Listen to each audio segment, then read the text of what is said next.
What's happening with you, and welcome to the 24th floor. It is game day for the Memphis Grizzlies. We'll get you geared up for their matchup with the Rockets. We talked Jimmy Butler not wanting anything to do with the Memphis Grizzlies. And could Friday's snow affect Saturday's Tigers basketball game? Well, Penny Hardaway is having some flashbacks to 2024. All that coming up on the 24th floor.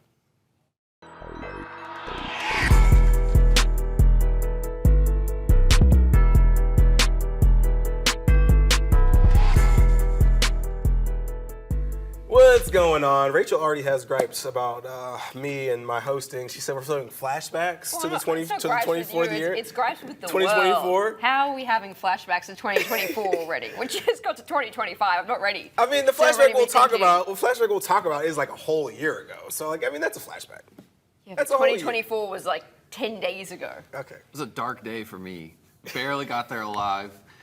They go up by 20. I'm like, oh, great, because I'm packaging the game. Right. And then, they completely collapse, and it's one of the weirdest press conferences afterwards. So, yeah, we don't want to repeat we'll get into it in the second half of our show today. Is it cold enough for you guys? Rachel's Australian. First market in America was in Texas, El Paso. Mm-hmm. Are you looking forward to Friday stuff?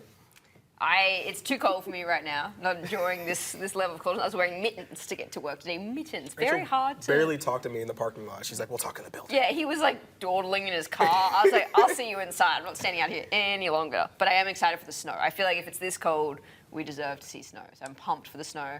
My mum asked me to make a snow angel, send her a video. So I will oblige. I will do the things. Okay, all the weather coming into the central mid-south area here today. Let's get into our big idea for the night. Grizzlies back on the floor tonight trying to keep pace with their Southwest Division rivals, the Houston Rockets. The Rockets a half game ahead of the Grizzlies for second in the West. Memphis wanting to build on their 119-104 beatdown of Dallas on Monday, where Jaren Jackson Jr. scored 35 points, tied a career high with 13 rebounds. No other Grizzly had more than 18. The star big man really letting everything come to him. I feel like I'm just letting it come to me.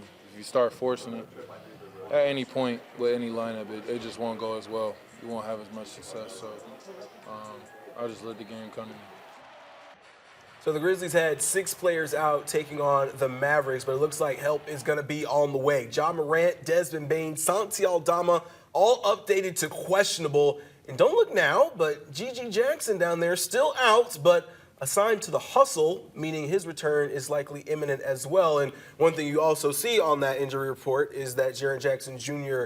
has been downgraded to questionable himself. So he has played every game since October the 26th. So certainly hope to see Jaren still in this game because he's been playing so well. But for this team collectively to get back some of these guys, Ja Morant, of course, the main one there, it's going to be really important. Caleb, when you see this team taking on a Houston Rockets team tonight, what do you want to see in this game? Yeah, well, Houston is 7-3 in their last 10. They've been playing really good basketball. They're a very physical team. It's something where the Grizzlies need to be full strength because playing a physical team, you're going to end up playing those minutes, that 36 minutes, that 33 minutes that Jaren's going to play is going to feel more like 48 minutes. So he's going to need some help from his teammates like Ja Morant and Desmond Bane. He's more than capable of doing it by himself tonight, but he really needs those guys. I mean, his last 5 games, he's averaging 31 points per game and 10 rebounds per game. We're actually seeing him get on the boards a little bit more, which is a good sign, but it's because he's had to be. And if you bring in somebody like Desmond Bane and Ja Morant, they're not big on the boards, but they're going to go up there and get those hard rebounds, like Ja and Bane like to get. Overall, they're a much better team with that big 3 fully aligned together. So hopefully they get them back tonight. All right, Rachel, what you think? Injuries? Desmond Bane back in the lineup? Ja Morant back in the lineup? Yeah, obviously I think that's massive for the team to have those guys back and have Santi Aldama as well coming back and just getting those key pieces that we've seen be so good this season all back together. Part of me is like, okay, if you've got everyone else coming back, do you rest Jaren? Like you mentioned, he's played so many games in a row right now and had to be that key piece in the games. Part of me is like, maybe you rest him, but I mean, we were talking about the importance of this game before the show and how this game is big in the telling of where this team stands throughout the rest of the season. So maybe you do want him in there and have that full strength side to really show what you've got. You mentioned the boards, Caleb, but I think that's going to be a really interesting part of this game tonight. They're first and second in the league in rebounding, and so I think it'll be interesting to see who kind of dominates that end or whether it does stay pretty even throughout the whole game. I think another interesting part is Houston second worst in the league in assists. Memphis the best. Just goes to show how different their offenses run, and I think that's going to be kind of fun to see that on display tonight. Yeah, Memphis is Memphis is the top team in terms of pace in the entire NBA. Houston is 20th, so about the last 10 spots in the NBA. Jalen Green, one of those guys who has to kind of dominate the ball in ways that I think we thought John Morant kind of had to do early on in his career. I think what's going to be interesting to me about this game is you really have to handle the physicality of a Houston Rockets team that has been just so they're so dominant with their big bodies that they have Alperen Sengun, who's been absolutely phenomenal the last couple of years, this year especially, averaging 19 and 10, a double-double. You get to see Steven Adams again in this game. I want to see how Zach Edey handles taking on Steven Adams, who obviously you were brought in as the ninth pick in the draft to kind of replace what Steven Adams was bringing to this Memphis Grizzlies team. How do they interact today? I think will be kind of funny. And then, of course, you got to be ready for the Dylan Brooks factor. And Dylan's kind of had Memphis's number, really, since he's went down to Houston. Kind of had the upper hand in a lot of these games. But getting Desmond Bane and Ja Morant back is going to be absolutely crucial for these guys. We did see Josh in shoot-around on Monday. And I think that was kind of really important as a kind of a note that, okay, you may be closer than you think. Even if he is questionable, I think we've seen when we talk about the Grizzlies this year, when a player is on the questionable on the injury report, they're more likely playing than not. But at the same time, you got two guys dealing with ankle sprains in Desmond Bane and Santi Aldama. Getting them back is going to be huge for this team. Santi, in particular, I think has been really, really missed for the Grizzlies. John Morant, he's a superstar. You're always going to miss what he brings to an offense. But Santi, he's been out of the lineup since December the 26th. The Grizzlies are the best bench team in the entire NBA, 47.2 points a game off the bench, 37 a game since December the 27th. So you're talking about 10 points you're missing. You're talking about the boards that he doesn't get you anymore. You're talking about the way he can bring the ball up. We've missed some of that ball handling with John Morant also out of the lineup and Dez missing a game or two. I think for this team, it's going to be huge for them to get all these guys back in the mix as they continue to play teams who are above 500. They beat up on teams below 500, 14-4, 10-9 this year against teams who have a 500 or record better. And Houston Rockets right there in that same division, which you got to get a win tonight. Yeah, we talking about it, like when you look at this game, is this a must-win game for you guys as you look ahead to the rest of the season? I would say yes. I'm agree. I think I disagree with you earlier, but I see where you're coming with it because they're in this stretch of teams where all these teams are teams you're expecting to be somewhere in that playoff hunt. You're talking about the Houston Rockets. You're talking about the San Antonio Spurs, who are coming with Victor Wembanyama. You're going to see these Houston Rockets again here in a little bit. So I do think this is one of those games where you've been so good at home as well. 15-4 at home this year, won 10 of their last 11. You can't let the Rockets come in here and punk you on your home floor. Yeah, I mean, if you look back even in December, OKC had a 2.5-game lead over Memphis. And the Rockets as well, I think it was like a 4-game lead over them. So these standings can change so quickly. Right now, OKC are considerably in the lead over Memphis and Houston. You know, there's still a chance, but OKC seem like they've taken over the West for now.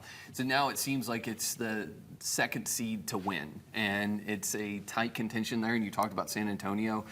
You never know. Wembanyama is playing out of his mind right now, and so he's carrying that team. But the Rockets as well, they've been very consistent. They're kind of in that same boat. They've lost in their last 10 games to Minnesota, OKC, Miami. Meanwhile, their two biggest wins over the last 10 games have been against Golden State and the Lakers, two teams that are kind of hovering around 500. So similarly to the Grizzlies, they need this win, you know, and it's a big game away from home. Houston is a really tough place to play in Houston, and so Memphis is also a really tough place to play. So, yeah, I think you're going to see that from the two teams tonight. I don't know if it'll feel like a playoff game. I think if John Bane are playing and Santi's coming in and getting buckets off the bench, along with looks like I think Amon Thompson is second in Sixth Man of the Year voting, which Santi used to be third before Right, he got before he got hurt. hurt. You know, Amon Thompson coming off the bench, averaging like 33 minutes a game, 12 points per game. He's been massive for them. And so you see that going back and forth. They're very similar teams, and so I think that the energy in this game is going to be really good tonight. So I want to pose kind of a bit of a hypothetical here because we're talking about where the Grizzlies are going. Jaren Jackson Jr. has that 35-point game, 13-rebound game, probably the most dominant game we've seen him play, kind of in all ends of the spectrum, scoring, rebounding, playing defense. Are the Grizzlies kind of at a point now where Ja Morant and Jaren are kind of 1A and 1B? Is one 1A versus 1B? I'll ask you, it's pointed to you first, Caleb. Yeah, 100% this year, for sure. I mean, Ja's not averaging, even though he's only played in a handful of games. What's it been, 20 games for Ja? 20 games this year, yeah. Yeah, even though he hasn't played, as many games as he's wanted to, he's not averaging what you would normally see Ja average. And Jaren, on the other hand, is putting up career numbers. I mean, he's on pace to have his best total shooting percentage of his career. He could have his most points per game for his career. He's not far off of his career total high. And so if you look at the way this offense runs, I know that, we've seen more games with Jaren than with Ja and, with Bane and Jaren together, but I think that that's kind of telling. When we have seen Bane and Jaren together, Bane overall is taking 3 less field goals per game than he has in his total career. And he's played a lot of games with Jaren and without Ja this year, and so they defer to Jaren offensively, and I think that that's a big sign. Ja sees it as well. He's averaging more assists than he has his entire career. He's trying to find Jaren more. The Grizzlies are #1 in points in the paint, and a big reason for that is Jaren Jackson Jr. And so even when Ja's back, the main guy he's going to be looking for when him and Jaren are on the court together is going to be Jaren Jackson Jr. So yeah, 1A, 1B, and I think it's closer than people realize. The Grizzlies aren't in the media a lot, in the national media, and so the national media is obviously going to defer to Ja when Ja's playing. But I think the local media and people that really watch them a lot out of market realize how good Jaren is, and this could be Jaren's year. I think Jaren has really been fantastic. 22 points a game. Talking about being the best scoring average of his career. 6.3 rebounds is kind of getting up there. He's still doing it on the defensive end, right? 1.5 blocks a game, still in that defensive player of the year conversation, second right now in that kind of voting. I think what he's been able to do where in games where him and Ja are playing together, I think we tend to think, oh, Ja is going to be the alpha. And Ja still is in alpha, but in games where they play together, they score the same amount of points. It's 22 and 22. And actually, Jaren kind of has a little bit of an edge there. And to that point, I think we used to think that Desmond Bane might have been like, if it was more of a 1-2-3, Ja, Des, Jaren offensively, at least on that side of the ball. Now I think it's, hey, Jaren is probably the most versatile part of the offense. Ja kind of controls the offense and where it goes. He's looking for Jaren, Caleb, to your point. And Desmond Bane just kind of fits his way in there. He's going to do everything you need him to do. A little bit more on the rebounds, points, assists. He's going to do a little bit of everything. But what Jaren's been able to do this year has just really just been very impressive because he's having to do everything. And I think what the jump that he had to take last year, especially with Ja Morant not being out of the lineup, really made him evolve on the offensive level. Yeah, I hate ranking, right? But if I had to, I'm almost to an extent putting Jaren above Ja. And it's because Jaren's playing pretty much every game. Like, you're not seeing Ja out there with that consistency. And look, when he's on the floor, of course, he's phenomenal. And you look to him and think, oh, what is he going to do now? Like, he's got the ball in his hands, he's going to do something crazy, which is going to make ESPN highlights and everything around social media, and it's phenomenal. Like, I've never seen a guy with that much hang time and just his ability to find guys and assist. It's incredible. But Jaren is just the consistent player this year that we're seeing, and it's so important for the Grizzlies to have that, especially when we're seeing so many other guys in and out of the injury list. It's Jaren. He's always there. He's on the court, and he's making an impact. I think he's been so impressive both offensively but then defensively, and that's what we've known him for, right? In those early years, it was his defense was so impressive. He obviously won Defensive Player of the Year in the entire league, and you've just seen that develop and stay there, but his offense just continuously get better. Part of me is putting Jaren above Ja right now just because of how much he's playing and what he brings every single night. And if you look at something a lot of NBA stat experts look at is win shares.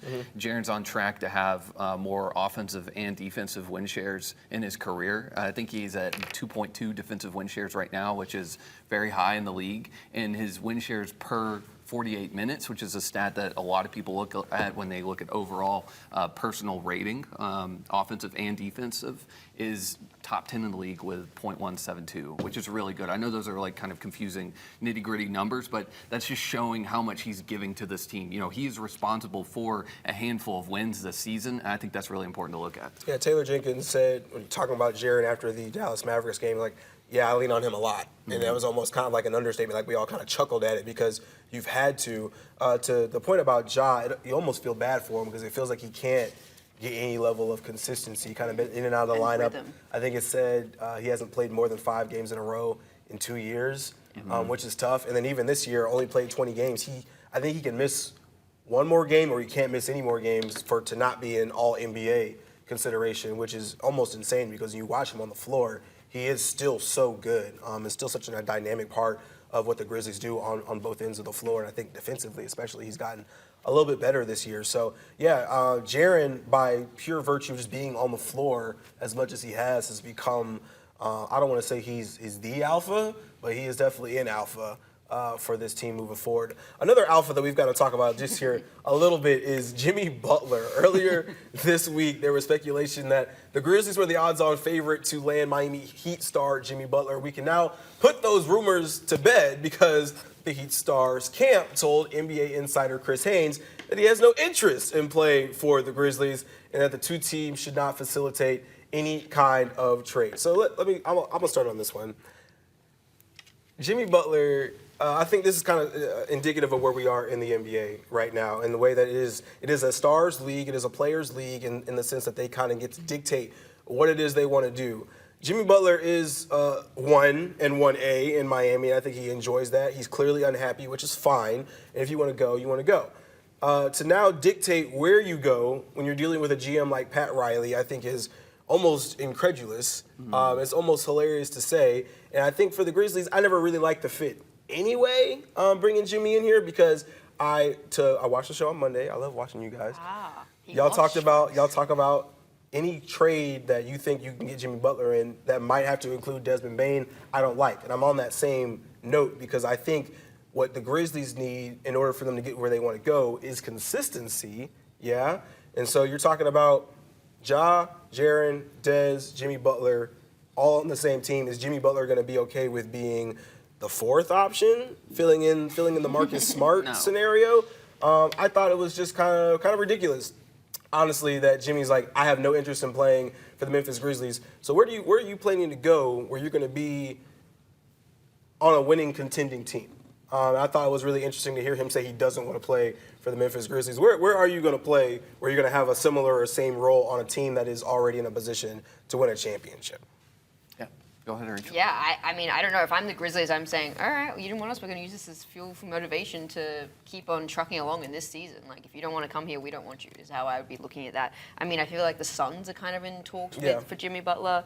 I could see him going there. But once again, you have the same, like, so many of these teams have that star already. Like, you look at Booker. Like, is a Booker and Jimmy going to be... KD. Yeah, it's like, are they going to be all on the same line? Phoenix Suns, Bradley Beal would have to give up his no-trade clause in order to go down to Miami? I don't know. I think it's messy no matter where he goes, but I think the positive is the Grizzlies don't have to worry about it anymore. You don't want to come here? Cool. We move on. We look at who else we want to try and trade and bring in to help us become a championship-winning team this year. Yeah, I think it's either Dallas or Golden State, two similar situations to Memphis, but Memphis were definitely the best team right now that Jimmy had a chance to go to. I honestly think it comes down to the market, too, as well. Because if you do trade for Jimmy Butler and you give up Desmond Bane, despite Jaren having a great season so far, you're going to have to ask Jaren to slow it down a little bit, to not take so many shot attempts. Ja and Jimmy's egos clashing would be really interesting. I don't think either of them would defer to the latter. Who's going to take the last shot is what I kept coming back to. And both of them want to take the last shot, and so you're going to create issues there. With those two other spots, I think that he can have a more offensive role, even if Desmond Bane were to be traded for Jimmy Butler. I think that he still would have to take a back seat. So, yeah, maybe that's the reason why, is he looked at that and he said, oh, I could still end up being the third option, whereas in Golden State or in Dallas especially, he could be the second option on that team to Steph Curry or to Luka Doncic. So, yeah, but I think you also have to look at it. He's coming from Miami, and no offense to the city of Memphis, where I'm born and raised, there's a big difference between Miami and Memphis. There's a big difference between Memphis and Dallas and Memphis and San Francisco. And so for a guy like him, who is an entrepreneur, who runs a lot of businesses, it's easy for him to run them out of Miami that he has set up there. And I would think that he could likely move them to cities like San Francisco and Dallas. Mm-hmm. But to move them to Memphis, I don't think that that's something he wanted to do. I think if you asked Jimmy Butler, would you want to live in Memphis, he would probably say no, which would add fuel to the fire. I just think he's that kind of guy, And it's also, Jimmy's a great player. He's never won anything. Mm-hmm. Let's look at it like that, too. He's never won anything. He's really not gotten close. And I think that got him to the finals back-to-back years. I would say that's close. But yeah, most teams don't even sniff, or players don't even sniff the NBA finals. But they did, to your point, before you say it, they did get dragged in those NBA finals. Yeah. appearances. No, it's a fair thing to say. Compared to what I said. Yeah, Jimmy's a great player. I love Jimmy Butler, but at this point in his career, he's not going out gracefully. Those years of him getting the Heat through the play-in game to the NBA Finals are over. That's pretty clear. Tyler Hero has taken over that team. That's his team now for the most part, him and Bam Adebayo. And I think that that's one of the big reasons why. When Jimmy says he doesn't have joy playing basketball anymore, where are you going to go find that joy? And I know we're kind of going a little bit too into Jimmy Butler here, but at the same time, that's what you said at the beginning. This is how the NBA looks now, and it's great that the NBA Players Association does a great job protecting their players. But it's a debate that people often have. Are we giving these players a little bit too much power? You look at someone like Ben Simmons, who decided to sit out in Philadelphia a few years ago, and he just racked up fines after fines after fines, slowly becoming the most fined player in NBA history. But he can pay it off, so why isn't he going to sit out? So we kind of allow them to do this. It'll be interesting to see what happens. Well, he lost all credibility in Australia. Australians. We went down. Can't even show his face in Australia? We were stoked on him, and then... Yeah. My last point on the Jimmy Butler thing, and we can move on, because like we talked about, he's not coming here. But my last point on here is he's also burned bridges pretty much everywhere he's went. You're talking about Minnesota, you're talking about Philadelphia, even the situation in Miami kind of started out rosy, but is clearly ending very, very poorly. I think where the Grizzlies have been, you haven't had to deal with a whole lot of that, especially with your big stars, right? Dillon Brooks, okay, we can live with Dillon Brooks not being in Memphis anymore, but I don't think you want to potentially, if you're a team like the Grizzlies who can be championship contenders this year, at least if we think so, you want to introduce any kind of controversy. And if you get a guy like Jimmy in here, it might be rosy at first. Maybe you go on a win streak or whatever it is. And then, like we've talked about, do those egos start to mix here a little bit? I don't know. We'll never know now because he's not coming. But I had to jump in on the Jimmy Butler conversation. Let's talk about some positive things on the Grizzlies note. Yeah, Grizzlies players and staff teamed up with FedEx volunteers at the Memphis Sports and Events Center. They hosted a skills camp for kids from the city's community centers and put together snack packs and school supply kits. Yeah, this year's Day of Service drew inspiration from the Black Monday protest of 1969, which put a spotlight on equity and education when community centers would act as makeshift classrooms. The Grizzlies served about 100 kids on Wednesday night, representing the communities impacted all those years ago. And those kids last night looked up to the Grizzlies of today. Yeah, I think it's cool just that, we come here, they're part of the Memphis community and they're able to share and, just realize that, we're all normal people and they're able to, conversate with us and learn from us. So, I mean, it's cool. It's cool for me, too, just to be able to see kids from the Memphis community, all different ages, skill level, all come together in this spot right here. The Grizzlies' MLK Day game will be January the 20th at home against the Timberwolves. Coming up, Tigers gearing up for Saturday's matchup with East Carolina, but will coming snow put a freeze on the game? We look ahead and give you a flashback to a similar situation last year after the break. The weather affects us every day, but some days are more impactful than others. In Memphis, we get it all. From heat waves, severe storms, snow, and ice. As a meteorologist, it's my job to keep you safe on those impactful days. Don't get caught off guard and know what to expect with ABC 24 Weather Impact Days. The 24 Plus app. Watch us live and continue with us on 24 Plus. And get extended coverage of weather and breaking news. The 24 Plus app. ABC 24 is making your voice heard. This city is filthy, it's crime infested, and somebody need to do something about it. Listening to your concerns. We could have such a great city if we really just put the time and energy into it and come up with solutions. And getting results for you. We appreciate 24 for coming out. Getting the issues taken care of. When you put it on ABC 24, somebody gonna listen. ABC 24, seeking solutions for you. I just love working on this morning show. We really are like one big family. Myself, Yvonne, Ruben. You're probably gonna like what you see and what you hear, and you're gonna leave being informed and having a little bit of fun at the same time. ABC 24 News this morning. The news never stops, so we're taking you beyond the broadcast with ABC 24 Plus. Continuing coverage of the issues that matter to you. We need to get something done. More interviews and stories that dig deeper. The Lord has a plan, is all I know. We'll take you beyond the scores and highlights for local sports coverage you can't find anywhere else. Plus, on-demand forecasts to keep you weather aware. ABC 24 News right now on ABC 24 Plus. Welcome back. Saturday, the Memphis Tigers back on the floor. The Tigers will face East Carolina in FedEx Forum, who are 9-7 on the year. Memphis coming off a tight contest over North Texas, where they beat the Mean Green by 4.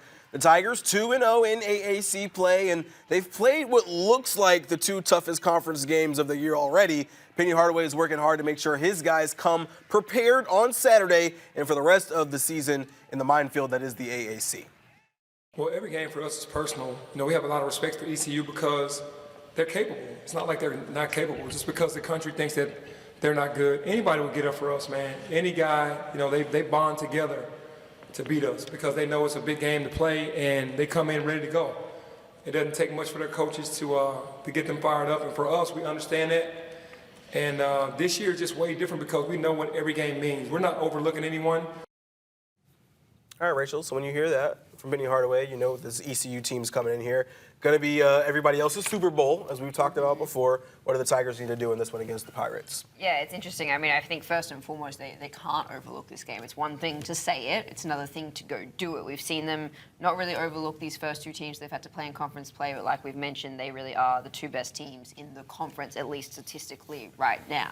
Not to say it shan't change, but I mean, you look at ECU, they're not a bad team. Like, yes, their record isn't great, but there's some things they do really well and some things that I think will potentially challenge Memphis, in particularly their rebounding. They're 27th in the country in rebounds. That is something to me that I see Memphis kind of struggling, and we saw them have just 4 offensive rebounds last week against North Texas. And look, Penny came out and said, you know, I think Musa and Nick and Dane were a little surprised by just how good North Texas were physically underneath the net and underneath the rim and how physical they were in that regards. And so I think that was maybe a bit of a lesson for them. Like, oh, okay, just because this league might not be as high class as some of the other leagues around the country, they're still very physical players, and that's something they're going to need to be aware of this week going in against ECU. I think it's going to be interesting to me to see how we see Memphis clean up the turnovers. That's obviously a massive issue that we've talked about after each of their games, is where those turnovers stand. They had 15 last week against North Texas. They averaged 14.2 a game. And we talked to Penny yesterday. He said, yes, it's been great to have this full week of practice because there are things we need to work on, in particular those turnovers. And so he brought out the old ball rack to see just how things were going. So obviously, if they filled up the ball rack with turnovers that he was judging, might I add. So that could be a little personal preference there. But if they filled up the ball rack, they were doing 17s. Tyrese Hunter said to us, well, he was kind of calling some that the bigs were playing. Had to argue with some of the calls there. So they were arguing with some of the calls, and he was like, no, it's just for the guards. So if the guards had a sloppy turnover, we're talking PJ Haggerty, Tyrese Hunter, Colby Rogers, if they were having sloppy turnovers, that rack was being filled up and they were running 17s. We didn't get a precise number on how many they were running. Yeah, nobody wanted to say how many 17s they ran. Which makes me think maybe it was a lot. But either way, even Tyrese Hunter said that was a good thing for them because they know that they're sloppy turnovers and they need to fix that. It's one thing if you see something ahead and you're going to force that pass because you think it could lead to a fast break or whatever else, but it's another thing if you're just being sloppy with the ball and you're handling. I think that'll be interesting to see if we see Memphis make an improvement on that this week after what we've seen the last couple of weeks. Yeah, I think defensively, East Carolina likes to run a zone a little bit more than other teams that the Tigers have seen, and a little bit this season. The Tigers' offense has been so good, but that zone when other teams switch to it has bothered them a little bit this year. It has kind of been a bit of an Achilles heel for Tigers teams in the past. So how Memphis handles the ECU zone, I think, will be really interesting. Of course, we talk about the Tigers wanting to push the pace a lot in this game, and that's kind of where those turnovers tend to come into play. PJ can get a little lax with the handle. Tyrese can get a little lax with the handle. And I think we also saw it from Dane Danger in that last game as well. He had 7 turnovers, and Penny got into his grill a little bit about being able to take care of the ball. Not so much that you want to take away their aggressiveness and their creativity, right? But I think as long as they can hold on to the ball, we know they're going to be able to score. You can't give extra opportunities to another team, especially one that is hungry to beat you in your own building when you are the top dog in the league right now. For the Tigers defensively, they're really going to have to handle R.J. Felton, who's one of the best guards in the country, right up there, in my opinion, with PJ and Tyrese Hunter. They got to handle C.J. Walker. Those are the 5th and 6th best scorers in the league right now in terms of conference-only games. They've only played 2, right? Each team's only played 2. But 17 points a game, 16 points a game from those 2 guys, if you can slow them down even a little bit, I think it's going to really help the Tigers' ability to win in this game. Well, and also ECU can't hit the broadside of a barn from 3. They're shooting 27% this year. So everything that y'all say, you cut that with 27% from 3, the Tigers should easily go win this game at home. If we think that this team is going to show that they are consistent, this is one of those games where they need to come out and look like they did against FAU, look like they did versus through parts of the game versus North Texas as well. The main thing for me, y'all have covered the turnovers well. There's nothing else I really need to say about it. They're averaging 14 turnovers a game and 12 assists per game. You don't want to average more turnovers than assists. You got to flip That's flop that pretty, basic, elementary school basketball right there. If a coach sees that they're averaging more turnovers than assists, that's when you run 17 times down the baseline in 60 seconds, 90 seconds? I forget what it is. Yeah, about a minute. Yeah, about a minute. And so, I think that is one of the big things. But for the Tigers being 4th in the nation in three-point shooting, they have a true shooting percentage of 59%. They're shooting the ball really well. ECU are not shooting the ball really well.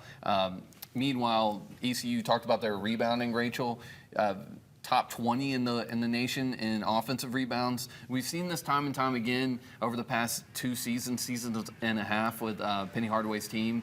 Teams that really do well rebounding the basketball, you look at what Yaxel Lindenberg with UAB did to Memphis at UAB last year. He was leading the conference and was top 10 in the country in rebounds per game, and they really couldn't do anything about it. The difference this year is the Tigers have Moussa Cisse, they have Dane Danger, they have Nick Jourdain, who's more experienced this year, has become a better rebounder, but they have a couple guys on that team, ECU do, who are averaging more than 5 rebounds a game.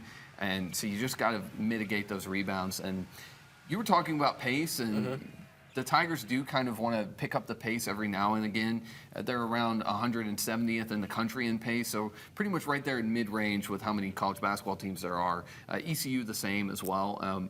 When you play against a zone, they want you to slow it down, right? So they haven't played against that many zones. Missouri played a zone in the first game of the year. UConn, when they were at their best, played a zone against Memphis. Even Mississippi State, in parts, troubled Memphis with a zone before they realized they could just go man-to-man with Memphis. So there have been periods this year where that zone they have struggled against it. Arkansas State ran one, if I remember correctly, through parts of it. And it is really difficult to break down the zone, especially when you are defensively sound, you know where you're supposed to be. In theory, the reason why coaches run zones is because, in theory, if everyone takes care of their zone, no one's going to score on you, You're trying right? to force bad outside shots. Right, exactly. And it can happen with Memphis, with a team that shoots almost 40% from three. You can shoot your way out of somebody playing a zone against you really fast. I think that's what we could see here for the Tigers this week. Yeah, and I think that where Penny really wants to see those fast break points is in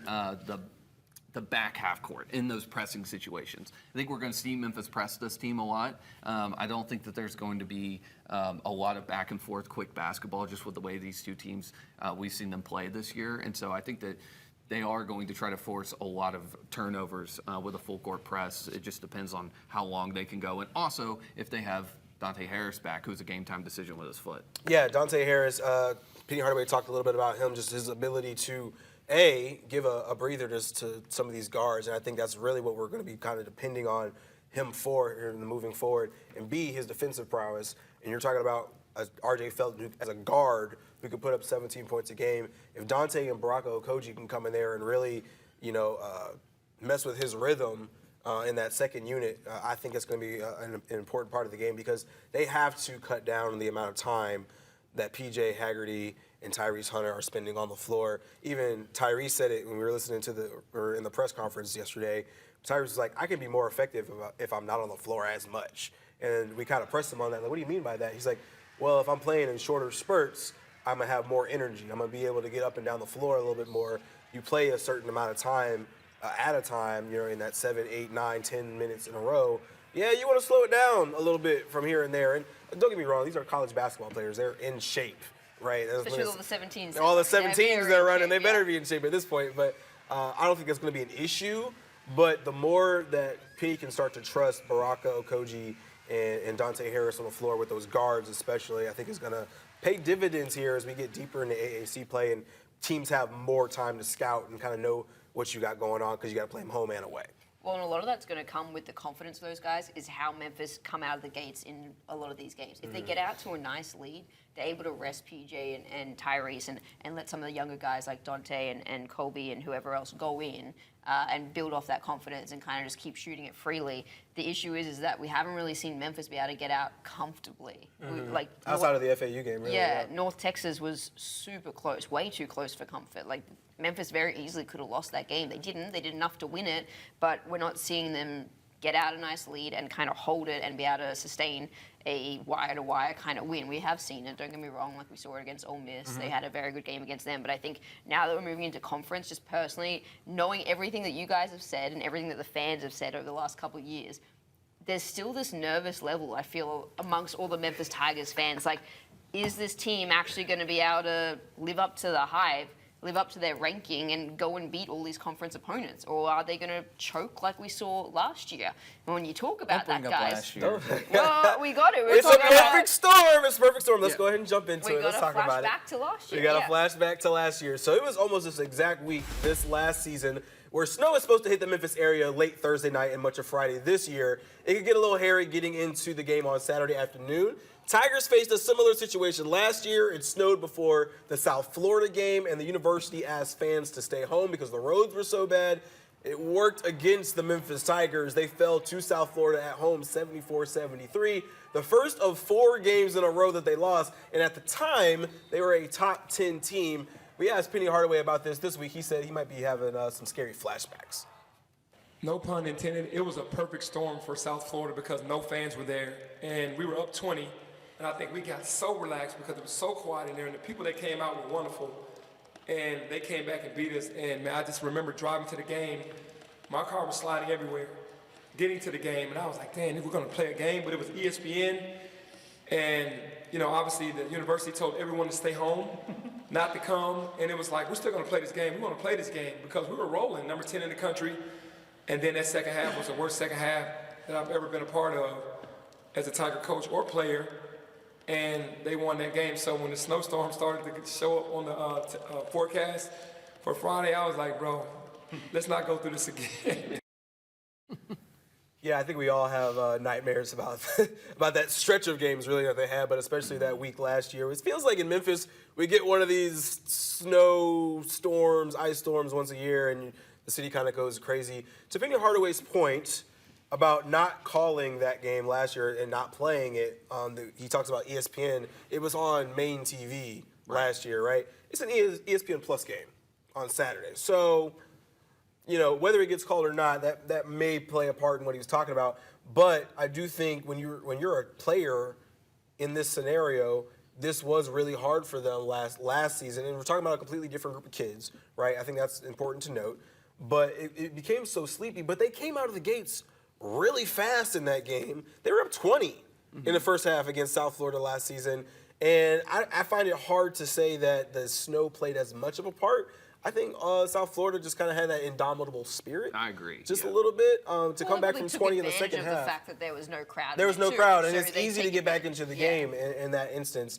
I think it could get scary for this Tigers team if they don't come out to a hot start on Saturday. Well, Caleb, you were at that game, right? Last year, you shot it. Mm-hmm. What was it like in there? Like, talk us through the vibes. Well, with me and the 20 other people that watched it Yeah, inside. that's what I'm saying. What are the vibes like?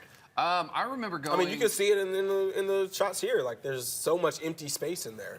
I remember going into not the locker room, but our locker rooms, the photographer reporter locker rooms, and talking to somebody who I was shooting the game next to, and we were just talking like, this team might go to the Elite Eight. It was it was that kind of vibe. It was that type. They were ranked 10th in the country going into the game. Like, oh, this is great. And then South Florida just came out, and Memphis just missed every shot that you thought that they could make, and they were able to pretty much extinguish David Jones. It was a perfect storm, as they said. But this year, I don't think, like last year was more of an ice storm. Now we're getting into the meteorology of it, but this year I think that more fans will be there. Definitely don't come out to the game if you feel unsafe or you don't have a four-wheel drive car, but this year feels a little bit different. The stakes aren't as high in this game, and at the time, the stakes were really high because Memphis was 10th. Memphis aren't ranked as high, so 10 to 19. It's that drastic. The stakes aren't as high. Oh, that's a huge difference. Yeah. I mean, the stakes are still pretty high. You lose this, you drop out of the top 25. Again, because they will. Yeah. Every time they lose, they drop out of the top 25. I don't see them losing this game, though. I don't see them losing this game at all. I think I laid it out how they beat this team, and unless ECU play out of their minds defensively, and we just have terrible shooting nights from Memphis's big three, I don't see there's any way that they lost to UNC Greensboro, UNC Wilmington, one of those UNC teams, not that long ago, about a month ago. This is not a great team.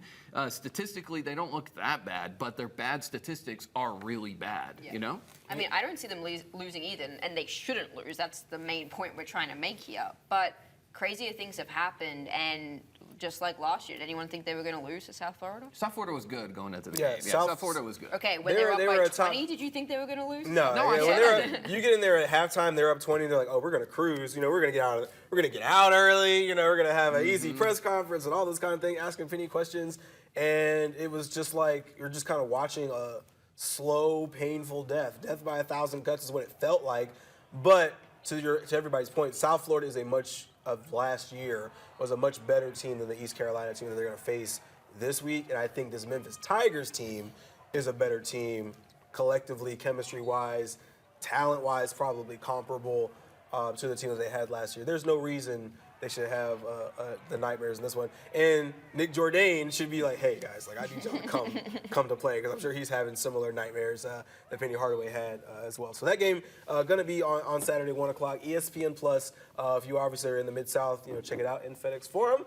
But be safe. Please get in there to bring your sled. Just sled to the game. Bring your sled to the game. Hit a big hill, and then all of a sudden you'll be there. Yeah, maybe not as much snow for the Oxford fans who are going to be watching the Ole Miss Rebels this week. Yeah, could still be some snow down there. Number 23, Ole Miss men's basketball, taking a trip to Arkansas last night before their game this Saturday against LSU, and leaving Fayetteville with a 73-66 dub for their first win in Fayetteville since January 2015. The Rebs starting off slow, finding themselves down by as many as 9 in the first frame, but a 14-6 run to close the half helped them tie it all up at 33. A stellar second half, which saw the Rebs shoot over 52% from the floor, floor, and 45% from long range carried them to the 7-point win in what will go down as a standout game for Malik Dia, who finished with a game-high 21 points and team-high 8 rebounds. Both Sean Padula and Dre Davis also scored in double digits as the Rebs moved to 2-0 to start SEC play.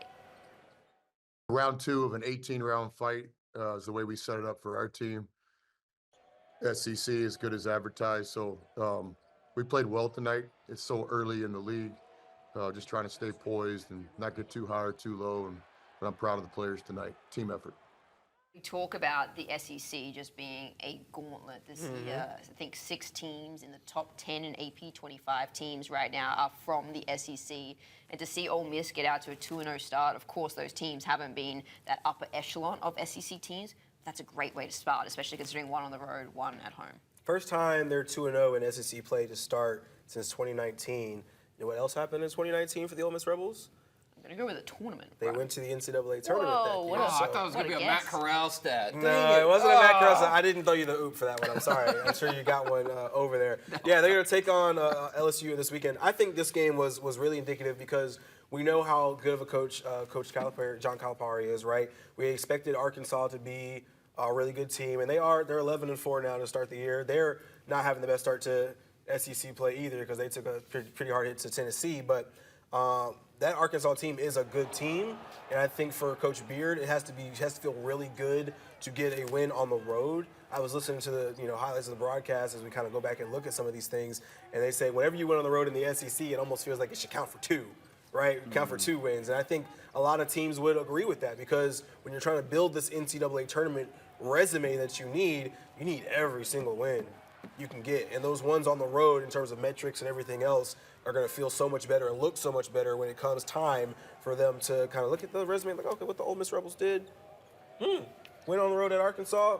And we'll see how that pans out in the terms of the whole resume and how Arkansas's season finishes, but just a really great win for them. 17-7 run over the first 5 minutes of the second half, kind of really what helped put this game away. I thought Malik Dia was great, obviously. He had 2 threes, right? Finished with 21 points. He had those 2 threes. So those were kind of more towards the end. Everything else he was getting was in the paint. He was very aggressive driving the ball. He forced Arkansas to worry about him, and I think it kind of opened up some other things for some other guys as well. Yeah, well, I think a lot of that has to do with the rebounding. We saw Ole Miss completely get destroyed by Memphis in regards to rebounding. I think it was out-rebounded by 11, and that's been a big emphasis for them moving forward in these first 2 SEC games. They've out-rebounded both these teams by just 1, but still, that's something, especially when it's against an SEC opponent, and it feels like a lot of that has gone to Malik Dia in both of the games against these last 2 teams. They've out-rebounded, and he's been the leading rebounder. I think he had 7 against Georgia, 8 against LSU. He already averages the most amongst the team in 5.7, but you can see he's above those averages in these last 2 games. It's clear that Chris Beard has kind of said to him, hey, I need you to step up this part of the thing. So that's been really impressive for him. I think the other part that I have been impressed with these last 2 games is you saw them go down to Memphis, and it was an ugly loss, right? That was a loss. You expected that game to be much closer than what it was. Great for Memphis, rough for Ole Miss. And to see them bounce back in every way that they have, they're holding shooting percentages, both of these teams, to under 40%. That's a really great stat. Georgia was like 29%, might I add, so that's like incredible. And the 2 teams they played they shoot 50% or better. Yes. And you hold that team under 40%, that's really hard to do. Yeah, and I think we're going to see both the rebounding and that shooting percentage tested again this weekend against LSU. LSU shoot over 48% right now. They're 37th in rebounding in the country. Ole Miss 249th in the country, which is a crazy difference. But I think it'll be interesting to see how Ole Miss kind of stack up against LSU. Their record's not great. They don't really have massive wins to their caliber. They're 0-2 in SEC play. It's at home for Ole Miss. This should be a game they win and keep boosting up the rankings, but there are a few areas that they've got to really watch out for. Yeah, well, this is 2nd year with Chris Beard. He's building a culture. That's why they call him Culture Chris, right? And I think that Do they call him that? I've seen it a lot on Twitter. If not, Caleb's coining it right Caleb's here. coining it. Culture Chris Beard, Culture yeah. Chris. I wrote it down on my notepad in like November, and when the right time came out, I was going to call him Culture Chris, and I've seen it catch on Twitter.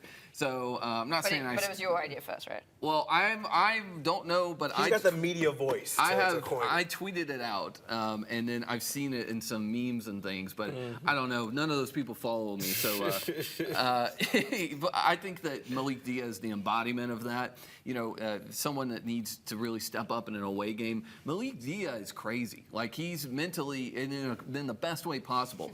Mentally, you were talking about when the fans started chirping him against Memphis, and then he went off. No one even said anything to him in Arkansas. He just caught a bad glance, and he was talking mad stuff for the rest of the game, and then had a couple turnovers and was taken out. But for a period there, I think he scored 4 straight points. One was a big putback dunk against Georgia. He scored nothing but big buckets last night. In the game against Georgia, when he made those 2 turnovers, Chris Beard was very animated in that game. Arkansas, he really didn't have to get that animated. But one of the guys he was most animated with was Malik Dia. And usually when a coach is hardest on a player, it's because obviously, you know, the cliche, he believes in him a lot. So he's on the bench, on his knees in front of Dia with his head in his hands, you know, really talking to him. Malik Dia is soaking it all in. He's asking Malik to do a lot. You know, they don't have a center. Malik's going in there. These are hard rebounds to get. Jamin Brakefield, one of the other bigger guys on the team, is asked to get rebounds as well, but he's not really that guy. Dre Davis had 7 rebounds last night, but he's not really that guy either. So Chris Beard is kind of creating dogs out of, I don't want to say Yorkies, but because these guys have always been Bulldogs in their career, but they haven't been centers. I didn't say it. Maybe Bulldogs to pit bulls. Labradors, I don't know. My point is, these guys have always, guys like Dre Davis, guys like Malik Dia, I'm sure have always been tough from the time they were 8 years old until now, but they haven't been Chris Beard. Musa Cisse. You know what I mean? It was, you know, he doesn't have what he had last year in Musa Cisse. So it's all part of the culture. Someone's name who we haven't mentioned yet is Matthew Morrell, who still has not hit his stride. He had 13, I believe, against Georgia, 9 last night. He's not shooting the ball as much as he did last year either. So, you know, you can't really fault him there. Juju Murray has not been shooting the ball well, but he had 6 assists last night. You saw a couple of them there in that game. And so it's just little things here and there is the reason why they're able to knock off John Calipari in Arkansas. I really like what Juju's giving them off the bench, though. I mean, Sean Padula's come in and has become more of the scorer, and I think it's been okay for Matthew Morrell to not have to put up 17 a game because Sean's kind of been filling that space. Juju off the bench, I feel like has kind of fit in there really well, not because he's not scoring as much as we were kind of used to, especially last year. 6 assists, though, off the bench, 6 rebounds off the bench, and 2 steals. He's controlling the game in other ways, and I think that's going to be really important as they continue to go through SEC play. You had something to say, and I'm sorry. That's okay. I was going to say, kind of off both of your points, is you're seeing not Matt Morrell or Juju Murray score these big points. It's because they don't need to. They've got like 6 guys that I look at on that roster that I'm like, I feel confident that any of those guys on any given night will go out and score double digits. And you saw it like last night, Malik Dia. That's 10 points above his usual scoring. His most he's ever scored this season was 11. He went to 21 last night. He just had a performance, right? And I look at all 6 of those guys, whether it be Matt Morrell or Juju Murray or Sean Padula, whoever it is, Brakefield, all of them I feel like can go in there and put up a 20-point performance, and then the other guys, you'll get another 2 in double digits, and everyone else kind of around the 8 or 9. Like, there's so many guys in that team that can score, and that's so big for Chris Beard. And I think that's going to be pivotal as they move forward and deeper into this SEC rotation. I still believe they need a consistent scorer. If I'm a coach, I'm not liking that. You don't know who's going to get double digits. You're like just praying. Okay, I feel like it's like Morant. No, roulette. Oh, roulette. Roulette. Okay, it's like it is kind of roulette. Caleb, I don't want to play. I don't want to play roulette as a college basketball coach, in my opinion. In conference play. In conference play, especially when you have teams like Alabama, Mississippi State, Texas A&M, Missouri, and Texas after LSU on the slate. You know, you need someone like Matthew Morrell to explode. Sean Padula is great. He's been scoring the ball consistently. I would say he's been the most consistent player on the team this year. This is the second game this year that Juju Murray has come off the bench, which is completely different for him. And so I don't really know where that other scorer is besides Morrell. I think it's Malik Dia, but we haven't seen it consistently this year. This is a great start, but I still believe that they need a little bit more consistency. I agree that it's looked great this year with a lot of different players getting double digits, and they have a couple players averaging double digits. But, you know, if you go out there and play the same way they did against Arkansas last night, which is pretty much dead even with them, you're going to lose to Alabama. You know what I mean? Like, and maybe that's not the worst thing in the world, because it looks like they're going to start SEC play 3-0. You're playing an LSU team that's lost to Vanderbilt, lost to Missouri. They look like they don't know what the identity of their team is. They're playing LSU. They're playing Ole Miss at home. Ole Miss, I think it is important to note that Ole Miss is closed Friday. The campus is closed. And so will this game be played? We don't know. And so it'll be similar to what we were talking about with Memphis, is there's not going to be as many fans. I don't feel like that's as big of a factor as it is for Memphis, you know? On-campus crew for Ole Miss. Right, so it's just something to, you know, pay attention to, watch your notifications over the next few days. We don't know if it's going to be played or not, but it looks like right now it will be. All right, so the Rebels got LSU in Oxford, like Caleb said. That's 5 o'clock tomorrow, Saturday. We'll see what they're able to do this weekend. Let's get into the best things we saw this week. Best thing I saw this week, we got to go to Utah. The Atlanta Hawks and the Utah Jazz, game tied, and at the buzzer, Trae Young, Ice Trae, bang, from half court. The Hawks would win it 127-124. That was really just the icing on the cake of a 24-point, 20-assist night for Trae Young. Ice Trae the gang, take a bow. Let's watch it one more time. That's just a beauty of a shot. I can't even believe I saw it. I went crazy when I saw it on social media. Ice Trae puts the cool in Kool-Aid. Ice Trae, I like that. I haven't heard that one before. That's my guy. Shout out to the Hawks. Yeah, it is your guy. All right, time for the best thing I saw this week. And look, guys, I don't know if it gets any cooler than this, speaking of ice, but Grizzlies' own Cam Spencer and his brother Pat Spencer guarding each other in Saturday's Memphis versus Golden State game. I can only imagine how many times these guys did this in their backyard growing up to then get to do it on the NBA stage. They swapped jerseys after the game. Love the short sleeves from both. Yeah, both of them. It's like they truly are brothers. True shooters. Once you know they're brothers, you can't unsee it. They look so similar. But just such a cool moment for them. Could you imagine being their parents watching that? The mom was there. Mom was at the game. Also, the thing was cool with this to me is when Taylor Jenkins saw Pat Spencer get subbed into the game, he immediately subbed Cam into the game. So I think he obviously knew how big this moment was going to be for those two guys. Shout out to the Spencer family, because I wonder if Pat is as crazy as Cam, but we know Cam is crazy. Hopefully many more games of them sharing the NBA court together in the future. Let's hope so. All right, let's listen to some Italian, maybe learn a new language here. The Americans can do it all. Just take a watch and take a listen. Can we play that audio up a little bit higher?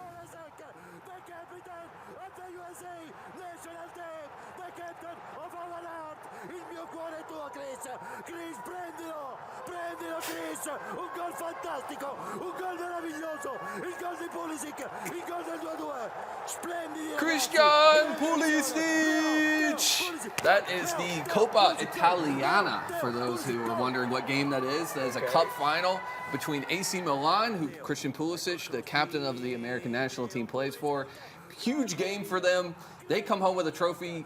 Large reason because Pulisic is able to tie the game in the 80th minute and beat bitter rivals Inter Milan. A big deal for American soccer overall. Pulisic has been a great soccer player over in Europe, playing for Dortmund and now AC Milan, but to go out there and help them win a cup, it's a big deal.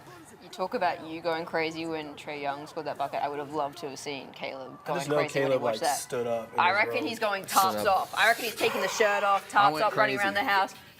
Pulisic!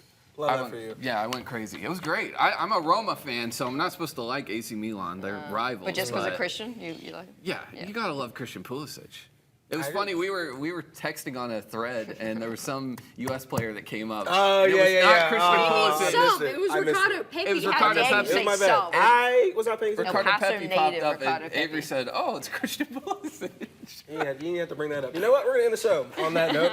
That's going to do it for this Thursday edition of the 24th Floor. Be sure to check out all we do right here on ABC 24 Plus, as well as ABC24.com and our YouTube page. You can also follow the team, myself, Rachel, and Caleb on X for the latest updates. And we have quite as many updates. We got to talk about the Grizz, we'll talk about the Tigers, we'll talk about all back on Monday. We'll be back to break all things down in the Mid-South. But for now, have a good one. Stay warm. Stay warm. I don't know. Wah, wah, wah.